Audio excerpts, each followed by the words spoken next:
আসসালামু আলাইকুম। চলে আসলাম নতুন আরো একটা ভিডিও নিয়ে। তো আজকে আমরা দেখব যে ভূমির যে নতুন সার্ভার সেখানে আমরা কিভাবে খাজনা দেব বা ভূমির যে নতুন ওয়েবসাইট সেই ওয়েবসাইটে আমরা কিভাবে খাজনা দেব। তো নতুন ওয়েবসাইটে খাজনা দেওয়ার জন্য প্রথমে আপনাকে lang.com.bd তে প্রবেশ করতে হবে। এখানে আসার পর আপনি এখানে দেখতে পাচ্ছেন ভূমি উন্নয়ন কর, এটাতে ক্লিক করুন।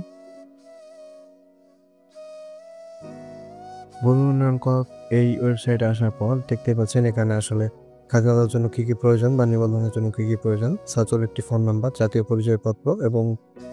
পরিচয়পত্র এবং জন্ম তারিখ, দাখিলা আর হচ্ছে আপনার খারিজ খতিয়ান বা আপনি যদি রেকর্ডীয় খতিয়ান থেকেও দিতে চান সেটাও হবে, আর হচ্ছে আপনার হোল্ডিং নাম্বার থাকতে হবে। তো এই হচ্ছে বিষয়। তো এখানে যদি আমরা নিবন্ধনের উপর চাপ দিই তাহলে আমাদের হচ্ছে নিবন্ধন পেজে নিয়ে যাবে। তো এই পেজে আসার পর এখানে যদি আপনাদের অ্যাকাউন্ট না থাকে তাহলে রেজিস্টারের উপর চাপ দেবেন। আর কিভাবে নিবন্ধন করতে হবে সেটা নিয়ে বিস্তারিত ভিডিও আমার ইউটিউব চ্যানেলে আছে, আপনি চাইলে দেখে আসতে পারেন। তো আমার যেহেতু নিবন্ধন আছে আমি আমার এখানে অ্যাকাউন্ট লগ ইন করছি। উপরে ফোন নাম্বার এবং পাসওয়ার্ড এবং ক্যাপচার ফিল আপ করার পর আপনি লগ ইন দেবেন। তো দেখতে পাচ্ছেন সরাসরি আমাদের ভূমি উন্নয়ন কর ব্যবস্থাপনায় স্বাগতম। তো আমাদের হচ্ছে ভূমি সেবায় নিয়ে যাওয়া হচ্ছে, যেখানে আমরা খাজনা দিব। তো এখানে মূল বিষয়টা হচ্ছে যে এখানে অনেকেই প্রশ্ন করতেছেন যে আমার আগের অ্যাকাউন্ট বা আমার আগের হোল্ডিং ছিল বা আমি খাজনা নিবন্ধন করেছিলাম সেটার কী হবে। তো আপনি যখন এখানে নতুন অ্যাকাউন্ট খুলবেন এবং আপনার আইডেন্টি কার্ড ভেরিফাই করবেন তখন অটোমেটিক আপনার এখানে চলে আসবে সব আপনার পূর্বের হোল্ডিং, পূর্বের আপনি দাখিলা সবই পাবেন। তো নতুন হোল্ডিং আপনি নতুন খাজনার আবেদন করবেন, যে আপনি এর আগে কর দেননি, এখন কিভাবে কর দেবেন সেটার জন্য আপনি হোল্ডিং অনুসন্ধানে যাবেন। হোল্ডিং অনুসন্ধানে আসার পর আপনি এখানে আপনার বিভাগ সিলেক্ট করবেন, আপনি আপনার জেলা সিলেক্ট করবেন, আপনার উপজেলা বা থানা আপনি সিলেক্ট করবেন, আপনার মৌজা আপনি সিলেক্ট করবেন। তো এখানে আপনি আপনার মৌজা সিলেক্ট করবেন। তো এখানে আমাদের মৌজা আসছে না, কারণ সার্ভার এখনো পুরোপুরি আপডেট হয়নি, সকল মৌজার তথ্য এখনো পুরোপুরি ইনক্লুড করা হয়নি সেই জন্য। তো এখানে আপনি খতিয়ান নাম্বার এবং হোল্ডিং নাম্বার দিয়ে যখন অনুসন্ধান করবেন তখন পরবর্তীতে কী আসবে সেটা আমি আপনাদের দেখাচ্ছি।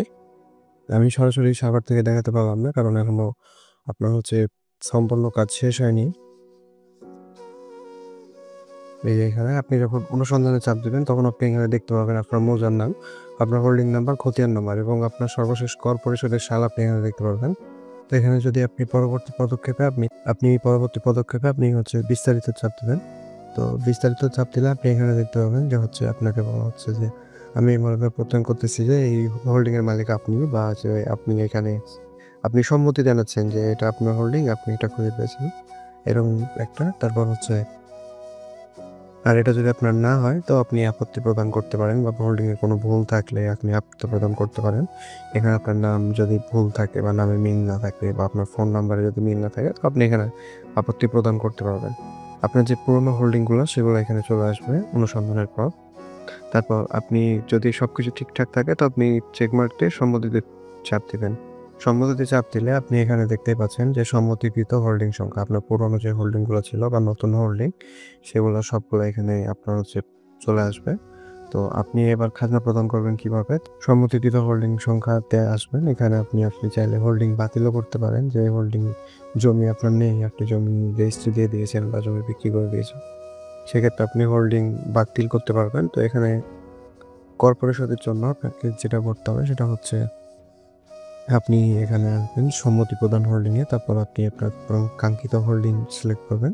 সিলেক্ট করলে এখানে আপনি কাঙ্ক্ষিত হোল্ডিংয়ের বিস্তারিত চাপ দিবেন।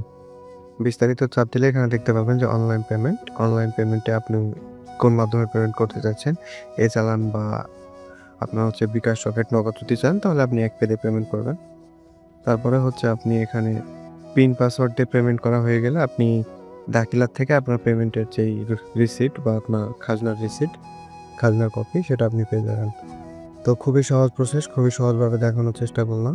এছাড়া পরবর্তীতে যখন সার্ভার পুরোপুরি ক্লিয়ার হয়ে যাবে বা পুরোপুরি সার্ভার চালু হয়ে যাবে তখন কিভাবে আপনি খাজনা প্রদান করবেন বা আরও যদি কোনো প্রশ্ন থাকে সেটাও আমি বিস্তারিত দেখিয়ে দিব। তো আজকের ভিডিও এই পর্যন্তই। সবাই ভালো থাকবেন, সুস্থ থাকবেন। আর যদি আপনার কোনো কিছু জানার থাকে তো অবশ্যই কমেন্ট করে জানাবেন। আল্লাহ হাফেজ।